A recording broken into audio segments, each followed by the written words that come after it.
এক ছেলে আমার এই যে আপনাদের এখানে এই যে খ্রিস্টানদের যে কবরস্থানের সাথে জামিয়াতুল উলুম মাদ্রাসা, আমার এক ছেলে কলিজার টুকরা এখানে একটা পড়ে, আর সবচেয়ে আদরের ছোট যেটা ৪১ ফিটে পড়ে, এখানেই থাকে, এখানেই খেলাধুলা করে।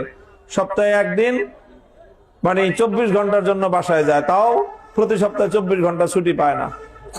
আমি চিন্তা করেছি যে আমার এলাকার ১০ জন মায়ের সন্তানের যা হবে আমার সন্তানের তাই হবে। আমি যদি ১০ জন গরিব মায়ের সন্তানের ভালো কোনো ব্যবস্থা করতে না পারি, তাহলে আমার সন্তানের জন্য আলাদা কোনো ব্যবস্থা করার অধিকার আমার নেই।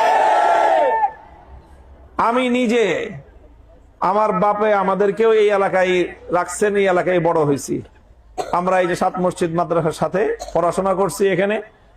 আমরা যখন এই এলাকায় আসছি বেরিবান তখন হয় নাই। এই যতগুলো বাড়িঘর দেখেন, এই বাড়িঘর গুলার প্রত্যেকটার মাটির নিচে আমাদের ফুটবল খেলার ছাপ আছে।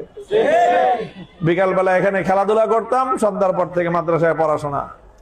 এই এলাকার ছেলে পেলেদের সাথেই আমরা খেলাধুলা করেছি, বড় হয়েছি। এলাকার মাটির সাথে আমাদের ঘাম, রক্ত, ওই খেলতে গিয়ে অনেক সময় পাও ইনজুরি হয়ে গেছে, রক্ত পড়ছে, রক্ত আছে এখন এই মাটিতে, ঘাম আছে এই মাটিতে। এই মাটিতে বড় হয়েছি, এই মাটিতেই আসি, এবং এই মাটিকে আঁকড়ে ধরেই জীবন পার করবো ইনশাআল্লাহ।